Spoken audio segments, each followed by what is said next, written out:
प्यारी साथ संगत राधा स्वामी। ये एक सच्ची दास्तां है। जिसने ये दास्तां पूरी नहीं सुनी वो बाबा जी की रहमत का नहीं जान सकेगी, रहमत को नहीं जान सकेगी। इसलिए इस दास्तां को पूरी सुने। एक व्यापारी जो सहारनपुर से अपने माल की पेमेंट लेने के लिए दिल्ली में आया था। जिस पार्टी से उसने अपनी पेमेंट लेनी थी वो पार्टी राधा स्वामी थे। वो राधा स्वामी थे और राधा स्वामी व्यास के लिए तैयार हो रहे थे और बाबा जी के दर्शनों के लिए तैयार हो रहे थे और सत्संग सुनने के लिए व्यास आने के लिए तैयार खड़े थे। उसी टाइम ये व्यापारी उनके पास पहुंचा तो उन्होंने कहा, आप हमारे साथ व्यास चलें, आप हमारे साथ व्यास चलें।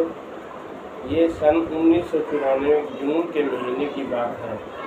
मैं भी पानीपत से व्यास के लिए सत्संग सुनने और बाबा जी के दर्शन करने के लिए व्यास आया हुआ था। मेरा एक्सीडेंट हुआ था। मैं लंगड़ा के चल रहा था। मेरे साथ मेरे 2 लड़के थे। मेरा बड़ा लड़का कपिल जो 10 साल का और छोटा लड़का भारत 7 साल का था। हम चलकर पंडाल में सत्संग सुनने के लिए बैठे हुए थे। हमारे पास एक मोटा सा आदमी आकर बैठ गया। उसने सफ़ेद रंग का कुर्ता और पजामा पहन रखा था और सारे कपड़े पसीने से वजह से भीगे पड़े थे और हाय गर्मी चिल्ला रहा था और कुर्ता और कुछ परेशान सा नज़र आ रहा था और मन ही मन में किसी को गाली दे रहा था और कह रहा था, पता नहीं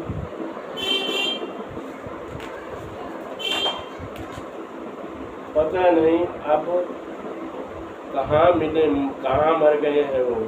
सारे कपड़े और सारे मेरे पैसे उनके पास हैं। अब मैं उनको कहाँ मिलूँगा। मुझे तो ये भी नहीं पता हम कहाँ पर ठहरे थे।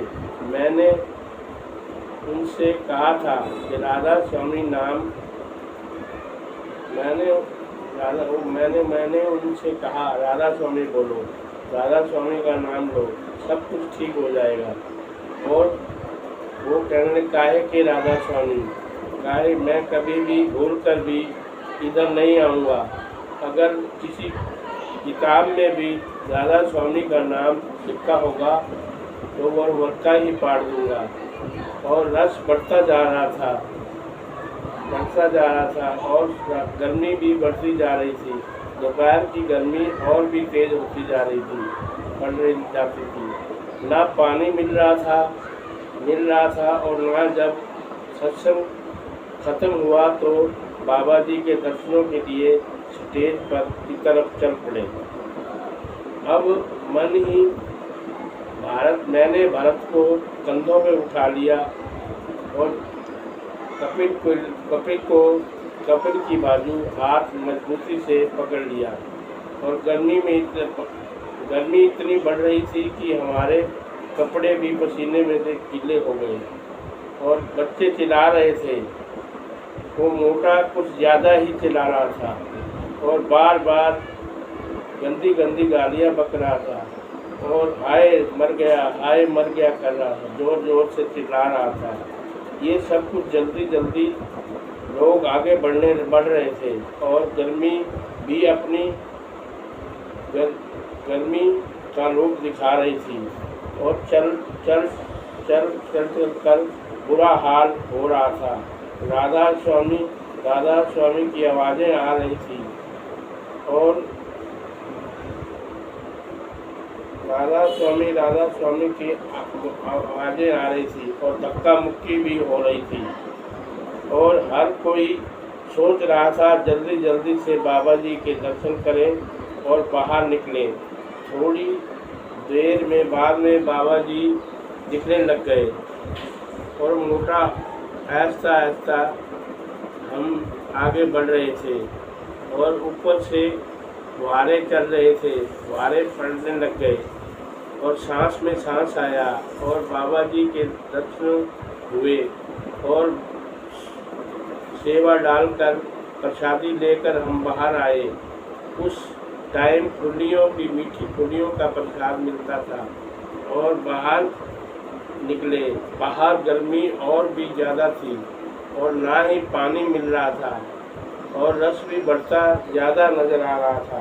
अब सेवादार आगे चलो कह रहे थे उसी, और अपने आप अब वो उधर अपने आप किधर चला गया हमें पता नहीं। हम अपने रास्ते अपनी जगह पर लंगर घर की तरफ आ गए और लंगर खाया और करके हम अपनी जगह पर पहुंच गए। फिर हमें वो 2 नंबर कैंटीन में एक दिन मिला। वो वहाँ पे सेवा कर रहा था। वहाँ पे जूठे बर्तन उठा कर धोने के लिए उधर ले जा रहा था और बहुत सेवा कर रहा था। हम वहाँ पर नीचे बैठकर नाश्ता करने लग गए और मैंने उससे मोटे को देखा और मोटा जूठे बर्तन, कप, गिलास, थाली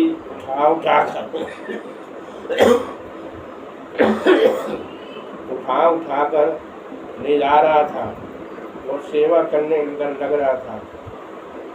मैंने उसको पहचान लिया और मैंने उसको बुलाया और उससे पूछा, आप सहारनपुर से आए हैं क्या? मैंने तो उसे पहचान लिया था और बोला, आप कहाँ से आए हो? मैंने उससे कहा, हम पानीपत से आए हैं।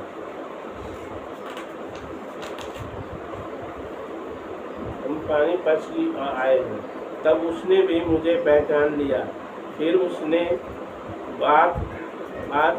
बातों में मुझे सुनाकर हैरान कर दिया। जब मैंने उसकी बातें सुनी तो मैं हैरान रह गया और दंग रह गया। कहने लगा, जब मैं यहाँ से गया था तो मैं बीमार पड़ गया। 1 महीने घर में से बाहर नहीं निकला। मेरे सारे कपड़े खून से लथपथ हो गए। मेरे अंदर से गंदगी बाहर जाने लग गई और मेरी बीवी भी परेशान हो गई। कपड़े धो के 1 महीने के लिए मैं सारी गंदगी अंदर से, पेट में सारा गंद, मैल, मलबा सब बाहर आने लग गया। तो उससे पहले जब मैं यहाँ नहीं आया था तो मैंने डॉक्टरों को दिखाया था। मैं बीमार चल रहा था तो वहाँ पे डॉक्टरों ने मुझे बताया था, आपके पेट में कैंसर का फोड़ा है। और डॉक्टर कहते थे, आप थोड़े दिनों के मेहमान हैं।